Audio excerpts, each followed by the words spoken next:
오늘 하나님께서 우리에게 주신 말씀은 신명기 11장 10절에서 12절 말씀입니다. 내가 들어가 차지하려는 땅은 내가 나온 애굽 땅과 같지 아니하니 거기에서는 너희가 파종한 후에 발로 물대기를 채소밭에 댐과 같이 하였거니와 너희가 건너가서 차지할 땅은 산과 골짜기가 있어서 하늘에서 내리는 비를 흡수하는 땅이요 내 하나님 여호와께서 돌보아 주시는 땅이라.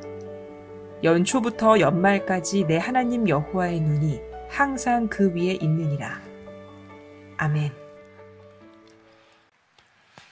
전도를 하다 보게 되면 이런 질문을 하는 사람들을 만나게 됩니다. 우리나라에도 민족 종교가 많은데 왜 서양 종교를 믿으십니까? 라고 묻는 분들이 있어요. 그런 분들에게 그러면 성경을 한 번이라도 읽어보셨나요? 라고 말하면 의외로 성경을 한 번쯤 읽어봤다라고 대답하십니다. 우리들 주변에는요, 하나님의 사람인 우리들보다도 더 많이 성경을 읽고 성경에 대해서 해박한 지식을 가지고 있는 사람들이 의외로 많습니다.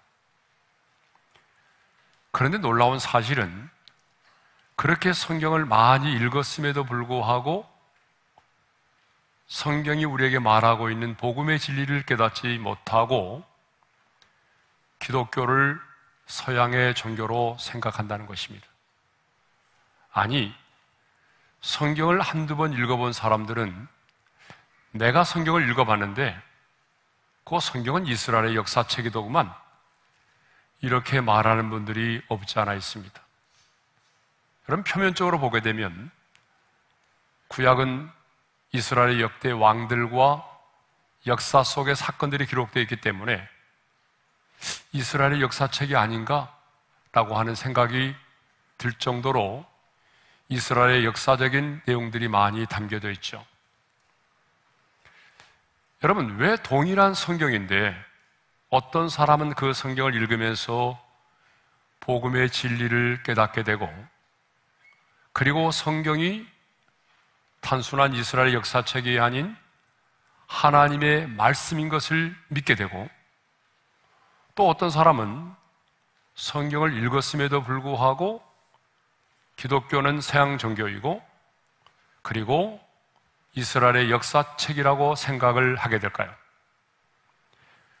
여러 이유가 있겠습니다만은 가장 중요한 이유는요, 성령의 은혜가 임하지 않았기 때문입니다. 여러분, 성경은 성령의 감동으로 기록되어진 말씀입니다. 믿으면 아멘 합시다. 예, 성경은 성령의 감동으로 기록되어진 말씀이기 때문에 성령께서 역사하지 않으면 누구도 성경 속의 진리를 깨달을 수가 없어요. 그래서 고린도전서 12장 3절에 보게 되면 이런 말씀이 있지 않습니까? 우리 다 같이요. 성령으로 아니하고는 누구든지 예수를 주시라 할 수 없느니라. 그러니까 성령님이 역사해 주셔야만이 성경 속의 진리를 깨닫게 된다는 것입니다. 자, 그러면 오늘 이 시간에는 가장 먼저 왜 하나님께서 우리 인간들에게 성경을 주셨는지에 대해서 생각해 보도록 하겠습니다. 왜 하나님께서 우리 인간들에게 이 성경 66권을 주셨을까요? 저는 세 가지 이유 때문이라고 생각을 하는데요. 그 첫 번째 이유가 뭐냐면 하나님의 자기 계시입니다. 하나님, 눈에 보이지 않는 영이신 하나님이 어떤 분이신가를 우리 가운데 드러내기 위해서 하나님이 성경을 주셨어요. 그러니까 우리 인간이 타락하기 전에는요, 하나님이 창조하신 이 세상을 보면서도 어느 정도 하나님이 어떤 분이신가를 알 수가 있었어요. 그런데 우리 인간이 전적으로 타락하고 난 이후에는 인간 스스로는 하나님이 어떤 분이신가를 알 수가 없다는 거죠. 그래서 하나님 자신이 어떤 분이신가를 우리 가운데 계시하기 위해서, 계시라는 말은 비밀을 열어서 보여준다는 말이잖아요. 감춰져 있던 비밀을 열어서 보여주는 것이 계신데, 하나님 자신이 어떤 분이신가를 우리 가운데 열어서 보여주기 위해서 성경을 기록하셨다는 거예요. 그러므로 우리는 이 성경을 통해서 하나님께서 이 세상을 창조하신 창조주 하나님이시로구나.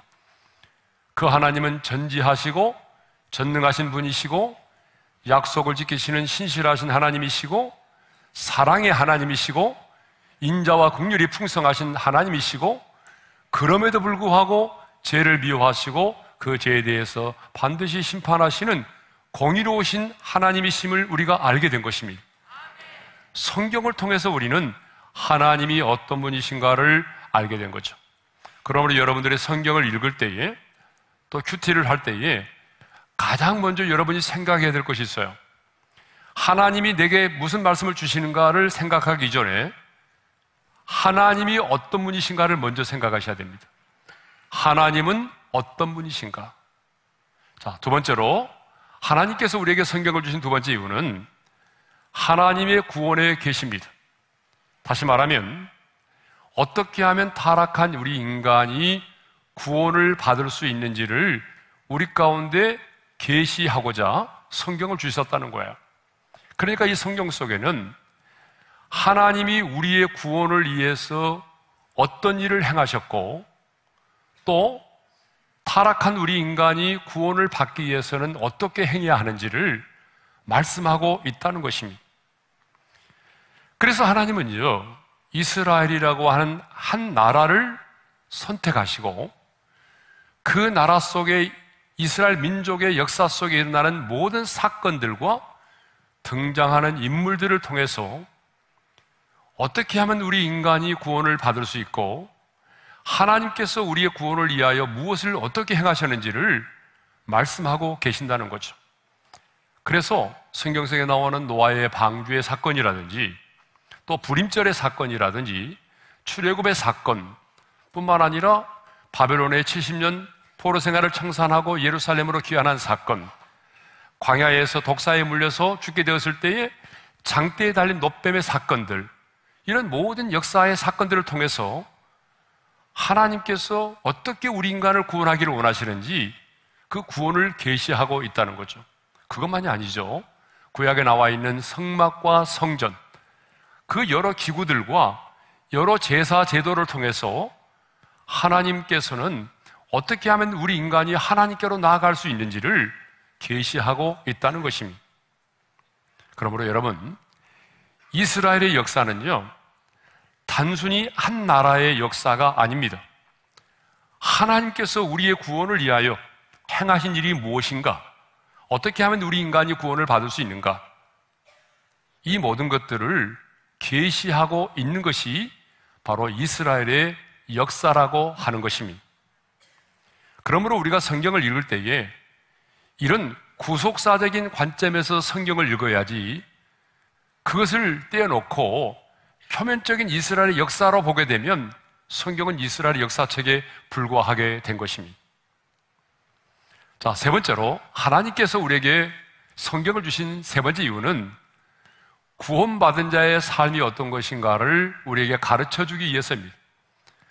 예수를 믿고 신분이 바뀌고 소속이 바뀌어진 하나님의 자녀된 우리는 이제 이 세상을 어떻게 살아야 하는가, 구원받은 자는 어떻게 이 세상을 살아야 하는가 하는 것을 가르쳐 주기 위해서 성경을 기록하셨다는 것입니다. 그래서 우리는 성경을 통해서 어때요? 너희는 빛과 소금이다, 일어나 빛을 발하라, 항상 기뻐하라, 감사하라, 이런 말씀이 성경에 기록되어 있는 것입니다. 오늘 본문에도 보게 되면요, 애굽 땅이 나오고 가나안 땅이 나옵니다. 그런데 우리는 이 애굽 땅과 가나안 땅을 단순히 지정학적인 차원이 아닌 방금 제가 말씀드린 하나님의 구속사적인 관점에서 이 애굽 땅을 바라보아야 되고 가나안 땅을 바라보아야 된다는 것입니다. 그러면 하나님의 구속사적인 관점에서 본 애굽 땅은 어떤 땅입니까? 우리가 잘 아는 것처럼 이스라엘 백성들은요, 애굽 땅에서 430년이라고 하는 기나긴 세월 동안에 애굽에서 종살이를 하였습니다. 이스라엘 백성들은 애굽의 왕 바로의 압제에 시달리면서 노동을 하면서 고통 가운데 하루하루를 살아야만 했습니다. 그런데 이 430년 동안 종살이 하였던 애굽의 생활은 저와 여러분이 거듭나지 못했던 죄와 죽음의 법 아래 놓여 있었던, 다시 말하면 구원받기 이전의 삶을 말한다는 거예요. 애굽에서의 430년 동안의 그 종된 생활은 저와 여러분이 예수 믿기 이전에 죄와 사망의 법에 매여 있을 때에, 사탄의 종으로 살아가고 있을 때에 구원받기 이전에 우리의 삶을 의미한다는 것입니다. 여러분 이해되시죠? 여러분 이 부분을 이해해야 그 다음 부분도 이해가 될 수 있습니다. 그런데 어떻게 그러면 그들이 그 종된 삶을 청산하고 구원을 받을 수가 있었습니까? 애굽에서 나올 수 있었습니까? 우리가 아는 것처럼 하나님의 명령과 지시를 따라서 6월절에 어린 양을 잡아서 그 피를 문설주와 임방에 발랐음으로 인해서 장자의 재앙을 내리실 때에 이스라엘 백성들은 초태생이 죽임을 당하지 않고, 그리고 마침내 애굽에서 출애굽을 할 수 있게 되었습니다. 이것은 뭘 말하죠? 하나님의 아들 예수님께서 이 땅에 오셔서 십자가에 달려 죽으심으로 그 십자가에서 흘리신 피로 말미암아 우리를 죄에서 구원하실 6월절 어린 양의 피를 말한다는 거예요. 그러니까 예수님이 십자가에서 피 흘려 죽으심으로 우리를 구원하실 것을 보여주신 사건이죠. 자, 그러면 이스라엘 백성들을 그동안 압제하고 있던 이 바로는 누구를 상징할까요? 바로는 여러분, 우리가 예수 믿기 전에 제 종으로 있을 때 우리를 지배하고 우리를 다스려 왔던 사탄을 상징한다는 것입니다. 그러면 이스라엘 백성들을 애굽에서 이끌어낸 지도자인 모세는 누구를 예표합니까? 바로 우리를 죄에서 구원해 내실 하나님의 아들 예수 그리스도를 예표한다는 것입니다. 그리고 이스라엘 백성들이 마침내 요단강을 건너서 가나안 땅에 들어가는데, 그 가나안 땅은 뭘 의미하냐? 구원받은 저와 여러분이 장차 들어가게 될 천국을 의미한다는 것입니다. 그리고 이스라엘 백성들이 가나안 땅에 들어가서 가나안의 원주민을 몰아내는 영적인 전쟁을 했는데, 그 전쟁은 예수 믿고 하나님의 자녀가 된 우리들이 치루해야 될 영적인 전쟁을 의미하는 거죠. 그 전쟁을 통해서 그 땅을 차지했는데, 이스라엘 백성들이 차지했던 그 가나안의 땅은 예수 믿고 구원받은 저와 여러분들이 받을, 하나님의 백성으로서의 받을 영광스러운 기업을 의미하는 것입니다. 그러니까 이스라엘 백성들이 가나안 땅에 들어가서 살았던 가나안 땅의 삶은 바로 뭘 의미합니까? 구원받은 자의 삶을 가리킨다는 것입니다. 여러분, 이렇게 출애굽의 사건을 보더라도 이 속에는 하나님의 구속사적인 의미가 담겨져 있는 거죠. 그런데 많은 사람들은요, 이것을 보지 못하면 뭐예요? 그건 이스라엘 역사적인 사건이잖아. 단순히 이스라엘 역사적인 사건으로만 인식을 한다는 거죠. 또 민중신학과 해방신학자들은 이 출애굽의 사건을 어때요? 억압받는 자에서부터 자유함을 얻는 그런 민중신학과 해방신학의 관점에서만 이 출애굽의 사건을 이해하고 있다는 것입니다. 그러나 이제 우리는 단순한 이스라엘 역사적인 사건이 아니라 이 출애굽의 사건 속에 담겨져 있는 놀라운 하나님의 구원의 계시를 우리는 읽을 수가 있어야 되는 거죠. 자, 그러면 이제 좀 더 구체적으로 애굽 땅과 가나안 땅에 대해서 살펴보도록 하겠습니다. 자, 10절을 보게 되면 애굽 땅을 이렇게 말하고 있어요. 내가 나온 애굽 땅이라고 말하고 있습니다. 그런데 방금 말씀드린 것처럼 애굽 땅은 어떤 곳이라고 그랬어요? 우리가 예수를 알지 못하고 사탄의 종이 되어서 죄와 죽음의 법 아래 살고 있었던 때를 말한다는 거죠. 그런데 모세는요, 그 애굽 땅을 이렇게 말하고 있어요. 10절 하반절의 말씀을 읽겠습니다. 다 같이요. 거기에서는 너희가 파종한 후에 발로 물대기를 채소밭에 댐과 같이 하였거니와, 애굽 땅에서의 삶을 이렇게 말하고 있어요. 파종한 후에 발로 물대기를 채소밭의 댐과 같이 하였다. 여러분 무슨 얘기죠? 농사 짓기에 어려움이 없는 땅이었다는 거예요. 과거에 애굽에 살던 때는 비록 죄의 종으로 살고 있지만 농사를 짓는 데는 별로 어려움이 없었다는 거예요. 왜냐하면 그 땅에는 나일강이 있었기 때문이죠. 특별히 나일강 상박주일 때는요, 굉장히 땅이 비옥하고 관계시설이 잘 되어 있었습니다. 특히 이스라엘 백성들이 머물러 있었던 애굽의 고센 땅은요, 목축업이 성행할 만큼 기름진 땅이었습니다. 그러니까 애굽의 땅은 어떤 땅이냐 그러면 먹고 사는데 부족함이 없는 땅이었다는 거예요. 농사를 짓는데 불편함이 없었다는 거예요. 이 말은 다른 말로 말하면 하나님을 의지하지 않고도 먹고 사는데, 살아가는데 불편함이 없는 곳이 어디였어요? 애굽의 땅이었습니다. 그러면 가나안 땅은 어떤 땅입니까? 성경은요, 그 가나안 땅을 10절에서 11절에서 이렇게 말하고 있어요. 우리 함께 읽겠습니다. 시작. 내가 들어가 차지하려는 땅, 너희가 건너가서 차지할 땅.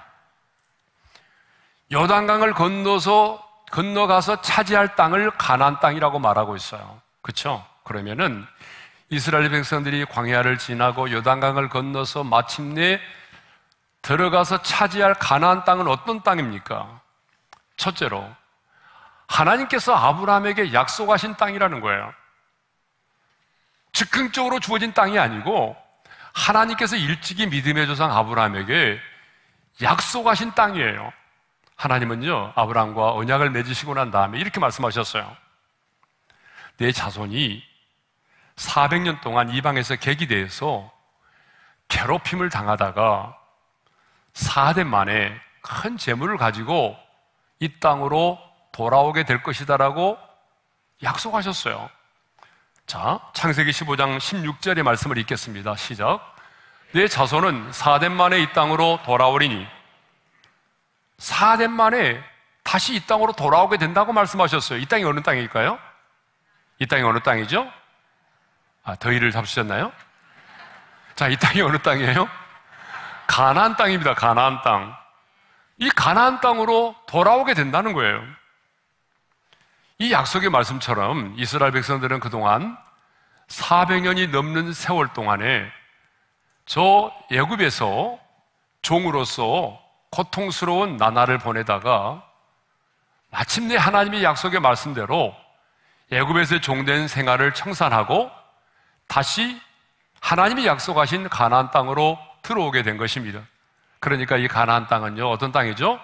하나님께서 일찍이 믿음의 조상 아브라함에게 약속하신 땅이다라고 하는 거죠.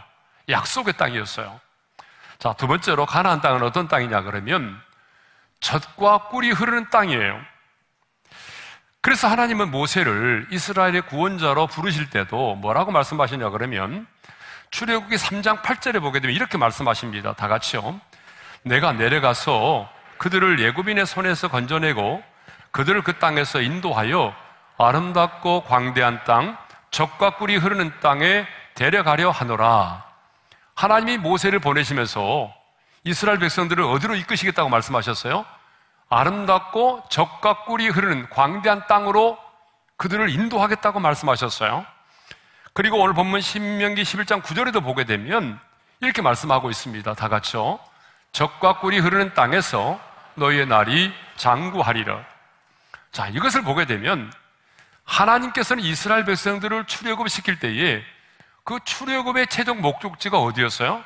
광야가 아니었어요. 출애굽의 최종 목적지는 어디였습니까? 하나님께서 일찍이 아브라함에게 약속하신 약속의 땅, 그 젖과 꿀이 흐르는 땅이었다는 거예요. 그런데 여러분, 아까 제가 말씀드렸잖아요. 이 가나안 땅은 구원받은 저와 여러분이 장차 들어가게 될 천국을 상징한다고 그랬죠. 맞아요. 그런데요, 성경을 보게 되면 이 천국 가나안은요, 장차 우리가 미래에 들어갈 천국이기도 하지만 이 땅에서 우리가 경험하면서 지금 현재 이 땅에서 누리며 경험해야 될 천국을 말하기도 한다는 거예요. 그래서 성경을 보게 되면요, 천국을 말할 때마다 미래성과 현재성을 함께 말하고 있어요.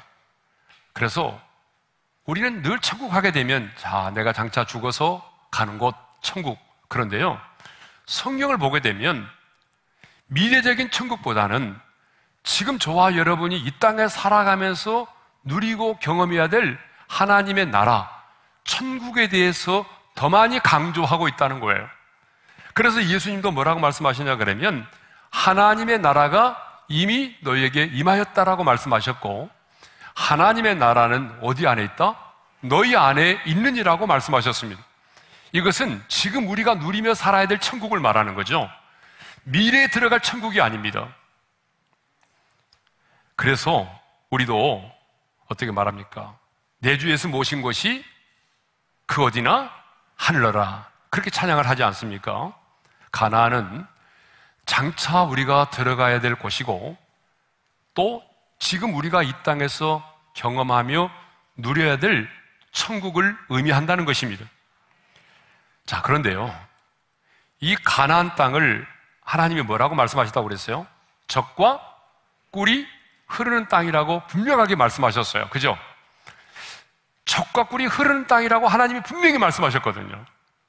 그런데 현실적으로 보게 되면 이스라엘 백성들이 들어갔을 때 가나안 땅은 젖과 꿀이 흐르는 땅이 아니었어요. 척박한 땅이었어요. 여러분, 성지순례를 가보시면 알겠지만 이스라엘은요, 그렇게 젖과 꿀이 흐르는 땅이 결코 아닙니다. 농사를 짓기에는 굉장히 척박한 땅입니다. 인간에게 필요한 곡물과 채소를 경작할 만한 땅이 결코 아닙니다. 하지만 성경은 그 땅을 뭐라고 말하죠? 젖과 꿀이 흐르는 땅이라고 말씀하고 있어요. 그러면 왜 성경은 농사도 지을 수 없는 그 척박한 땅을 젖과 꿀이 흐르는 땅이라고 말씀하고 있을까요? 이스라엘 백성들이 광야에서 힘들다고 포기할까 봐서 그렇게 말씀하신 걸까요? 아니면 희망 고문을 하신 걸까요? 아닙니다. 하나님의 백성들이 들어가서 살아야 될 가나안 땅은요, 하나님의 은혜가 아니면 살아갈 수 없는 땅이기 때문에 그렇습니다. 농사도 지을 수 없는 척박한 땅인데 왜 하나님은 그 땅을 젖과 꿀이 흐르는 땅이라고 말씀하셨냐 그러면, 그 땅은 하나님의 은혜가 아니면 살아갈 수가 없는 곳이기 때문입니다. 그러면 왜 가나안은 하나님의 은혜가 아니면 살아갈 수 없는 곳일까요? 첫 번째 이유입니다. 애굽 땅과 같지 않기 때문입니다. 우리 10절 상반절의 말씀을 읽습니다. 시작. 네가 들어가 차지하려는 땅은 네가 나온 애굽 땅과 같지 아니하니, 장차 들어가서 차지할 가나안 땅은 애굽 땅과 같지 않다는 거예요. 그러면 애굽 땅과 같지 않다는 게 뭘 의미하죠? 10절 하반절의 말씀을 다시 한번 읽어볼까요? 다 같이요. 거기에서는 너희가 파종한 후에 발로 물대기를 채소밭에 댐과 같이 하였거니와. 애굽에서 생활할 때는 어땠다는 거예요? 400년이 넘는 세월을 애굽의 고센 땅에서 지내는데 그 땅은 나일강의 하류에 있어서 물을 걱정할 필요가 없다는 거예요. 파종한 후에 발로 물대기를 채소밭에 댐과 같이 했다는 거예요. 물이 흘러넘치기 때문에 수로에 흐르는 물을 발로 조절만 해도 농사를 지을 수가 있다는 거예요. 그러니까 물이 부족해서 농사를 짓지 못하는 일이 결코 없었다는 거죠. 물 걱정을 할 필요가 없었어요. 비록 바로의 압제를 받고 죄의 종으로 살고 있었지만, 노예로서의 삶을 살고 있었지만 먹고 사는 데는 어려움이 없었다는 얘기입니다. 농사를 지는 데는 불편함이 없었다는 얘기입니다. 그 땅은 물된 동산과 같다는 것이죠. 그런데 가나안 땅은 어떻다는 거죠? 가나안 땅은 바로 이런 땅이라는 거예요. 11절의 말씀을 읽겠습니다. 다 같이요. 너희가 건너가서 차지할 땅은 산과 골짜기가 있어서 하늘에서 내리는 비를 흡수하는 땅이요. 이 말은 무슨 말인가 하면 애굽의 땅과는 달리 너희가 들어가서 차지할 가나안 땅은 산과 골짜기로 이루어져 있어서 우선 채소와 곡물을 심을 만한 평지가 없다는 거예요. 더군다나 비가 내리면 하늘에서 내리는 비를 흡수해버리는 땅이라는 거예요. 무슨 말이죠? 석회질로 되어 있기 때문에 그 땅이 비가 내려도 그 물이 고여있지 않다는 거예요. 그러니까 한마디로 말하면 가나안 땅은 애굽의 땅과는 전혀 다른 땅이에요. 예? 이 말을 다른 말로 말하면요, 하나님의 은혜가 아니면은 살아갈 수가 없는 땅이 가나안 땅이라는 거예요. 두 번째로, 왜 약속의 땅 가나안은 하나님의 은혜가 아니면 살아갈 수 없는 땅일까요? 그 두 번째 이유는 하나님께서 돌보아 주시지 않으면 살아갈 수가 없는 땅이기 때문에 그렇습니다. 그래서 가나안 땅을 하나님이 뭐라고 말씀하시냐 그러면요, 여호와께서 돌보아 주시는 땅이라고 말씀하고 있어요. 자, 우리 12절 상반절의 말씀을 읽겠습니다. 시작. 내 하나님 여호와께서 돌보아 주시는 땅이라. 내 하나님 여호와께서 돌보아 주시는 땅이래요. 산과 골짜기로 되어 있고, 농사를 지을 수 없는 척박한 땅이지만 다른 게 있다면 뭐예요? 하나님의 돌보심이 있는 땅이라는 거예요. 애굽에 있을 때는요, 하나님께서 돌보아 주시지 않아도 뭐 먹고 사는데 불편함이 없었습니다. 여러분, 우리 역시 예수 믿기 전에는요, 하나님께서 뭐 내 인생을 돌봐주시지 않아도 살 수 있었어요. 그런데 예수 믿고 나니까 뭐예요? 달라진 게 있어요. 예수 믿고 나니까 뭐가 달라졌어요? 하나님께서 돌봐주시지 않으면 내가 살아갈 수 없구나, 이걸 깨닫게 된 거 아니에요? 여러분, 맞지요? 이걸 깨닫지 못한 분은 아직도 고센 땅에 있는 거예요. 그러니까 여러분 포지션을 잘 점검해 보셔야 돼요. 오늘 말씀을 드리면서 나는 지금 가나안 땅에 있는지 아직도 애굽의 땅 고센에 머물고 있는지 오늘 말씀을 드리면서 여러분 자신을 점검해 보시기를 바랍니다. 그러면 가나안 땅에 들어와 있는 이스라엘 백성들을 하나님께서 어떻게 돌보신다고 말씀하시냐 그러면요, 이렇게 돌보신대요. 첫째로, 여호와의 눈이 항상 그 위에 있으므로 하나님이 가나안 땅의 백성들을, 이스라엘 백성들을 돌보신다고 말씀하십니다. 12절 하반절입니다. 다 같이요. 연초부터 연말까지 네 하나님 여호와의 눈이 항상 그 위에 있느니라. 여러분, 연초부터 연말까지 1년 내내, 그래서 1년 동안만이 아니고 너희들이 가나안 땅에 들어간 그날부터 너희가 죽는 그날까지 하나님의 눈이 항상 그 위에 있다는 거예요. 이게 다른 거예요. 그 땅은 농사도 지을 수 없는 척박한 땅인데 하나님이 돌보신다는 거예요. 어떻게 돌보시냐 그러면 연초부터 연말까지 하나님의 눈이 항상 그 위에 있다는 거예요. 여러분, 하나님의 눈이 항상 그 위에 있다는 말은 뭘 말하죠? 하나님의 관심을 말하는 것입니다. 가나안 땅에 들어온 그날부터 나는, 하나님 자신은 어떻게 한다는 거예요? 내가 너희들에게 눈을 떼지 않고 내가 너희들을 지켜보고 내가 너희들을 돌보고 내가 너희들을 사랑하면서 사랑의 그 눈으로 바라보고 계신다는 거예요. 사랑하는 성도 여러분, 왜 하나님께서 은혜로 구원한 자기 백성을 이렇게 항상 그 눈으로 바라보신다고 말씀하실까요? 그것은 가나안 땅에 들어와 있는 저와 여러분이 주님의 은혜가 아니면 살아갈 수 없는 이 세상에 살고 있기 때문입니다. 주님의 은혜가 아니면 살아갈 수 없는 세상에 살고 있기 때문에 하나님의 눈이 항상 그 위에 머물러 있다는 거예요. 하나님의 은혜가 아니면 하루도 살아갈 수 없는 이 세상 속에 살고 있기 때문에 여호와의 눈이 항상 여러분을 바라보고 있다는 것입니다. 영적으로 너무나 척박한 땅에 살고 있기 때문에, 수많은 대적들에 의해서 우리가 둘러싸여 있기 때문에, 내 힘과 내 능력만으로는 이 세상과 싸워 승리할 수 없기 때문에 여호와의 눈이 항상 우리에 머물러 있어 우리를 돌보신다는 것입니다. 두 번째로 어떻게 돌보시느냐 그러면 이른 비와 늦은 비를 내려주심으로 돌보십니다. 우리 14절의 말씀을 함께 읽겠습니다. 다 같이요. 여호와께서 너희의 땅에 이른 비 늦은 비를 적당한 때에 내리시리니 너희가 곡식과 포도주와 기름을 얻을 것이요. 여러분, 우리나라 같은 경우는 이른 비 늦은 비의 개념이 없어요. 그러나 팔레스타인 같은 경우에는 이른 비와 늦은 비가 너무 중요한 거예요. 여러분, 이른 비는요 10월에서 11월 사이에 내리는 비인데, 이건 파종기 때에 내리는 비입니다.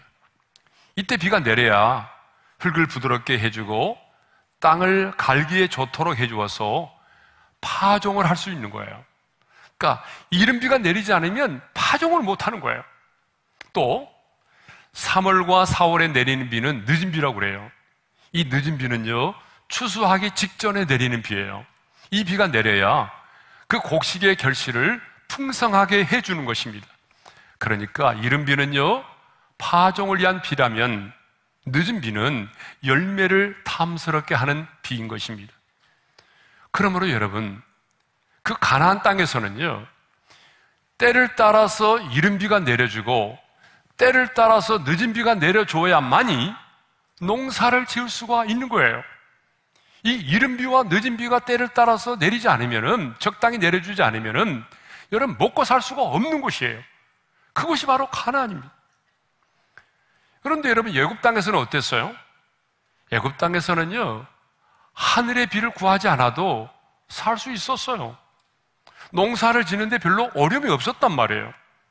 자, 물이 필요하면 언제든지 나가서 그냥 발로 툭툭 해가지고 물대기만 하면 됐어요.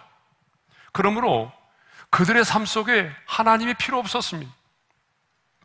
애굽 땅에 사는 사람들에게는요 나일강이 그들의 신이었어요. 애타게 하늘을 바라보고 간구할 필요가 없어요. 그런데 가나안 땅은 어때요? 다르잖아요. 저와 여러분도 예수 믿기 전에 과거에 애굽에 살 때 어떻게 했어요? 하나님의 도우심이 없이도 살 수 있다고 생각하지 않았어요? 여러분 맞죠?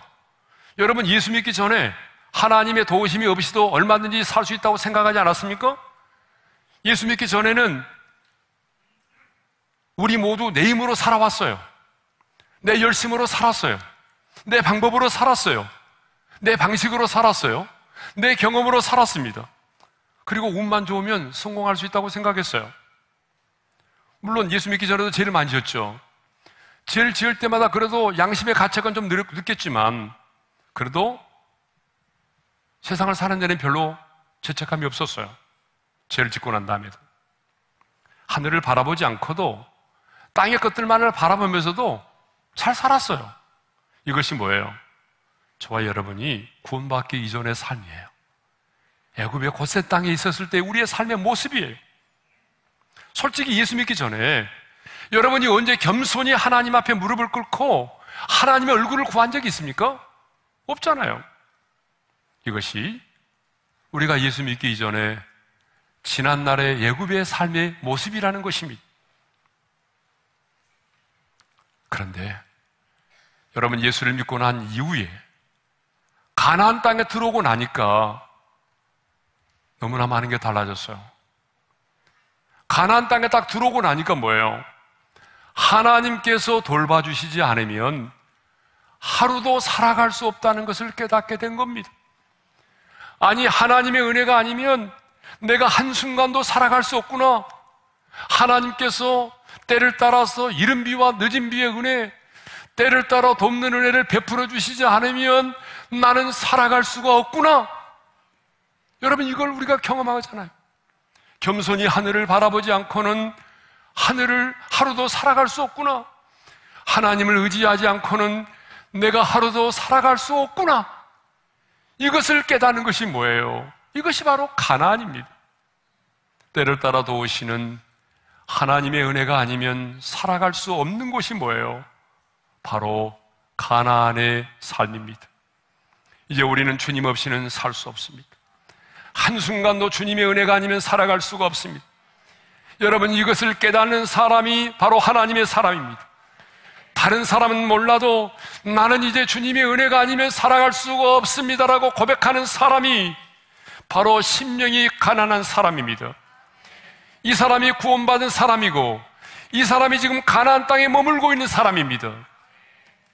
아직도 여러분이 예수를 믿고 하나님의 자녀가 되었다고 말하면서도 하나님의 은혜가 없이 내 힘으로, 내 방식으로, 내 열심으로, 운으로 살아갈 수 있다라고 말한다면 죄송하지만 그 사람은 아직 가나안 땅에 들어온 사람이 아닙니다. 아직도 애굽의 고센 땅에 머물고 있는 사람입니다. 여러분, 누가 구원받은 자입니까? 교회를 다닌 사람입니까? 여러분, 교회를 다니면서도 구원받지 못한 사람 많습니다. 직분을 가진 자입니까? 아닙니다. 직분을 가지고 있음에도 불구하고 구원의 반열에 서지 못한 사람들 많습니다. 주님의 은혜가 아니면 한순간도 살아갈 수가 없음을 아는 자입니다. 그 사람이 바로 구원받은 사람입니다. 주님의 은혜가 아니면 나는 살아갈 수가 없습니다. 이렇게 고백하는 사람이 바로 구원받은 사람인 줄로 믿습니다. 그래서 다윗은 시편 57편 1절에서 이렇게 말하고 있어요.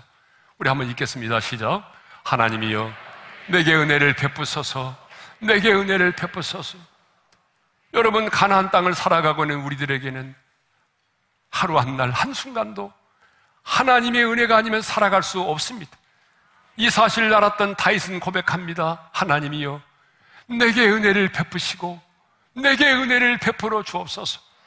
그렇습니다, 여러분. 바로 이렇게 고백할 수 있는 사람이 구원받는 사람이고 가나안 땅에 들어와 있는 사람입니다. 그렇습니다, 여러분. 은혜를 아는 자에게는요 모든 것이 은혜입니다. 여러분, 하나님의 은혜를 알게 되면 때로는 가난도 은혜일 수 있습니다. 부여하여 교만하여 하나님과 멀어진 것보다 내가 가난하기 때문에 하나님의 보좌 앞에 머물러 있다면 그것은 놀라운 하나님의 은혜죠. 때로는 인생의 실패도, 때로는 내 몸의 약함과 병듦도 하나님의 은혜일 수 있습니다. 그러므로 성도는 은혜에 젖어 살아야 합니다. 하나님의 은혜에 젖어서 인생을 살아야 됩니다. 하나님의 은혜를 잊지 않고 하나님의 은혜에 젖어서 인생을 사는 사람은 시류를 따라 살지 않아요.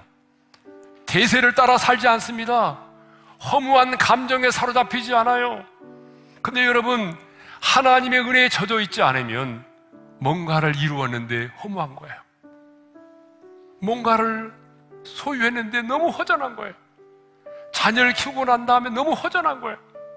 여러분의 마음이 허전하다면 하나님의 은혜를 다시 붙잡기를 바랍니다.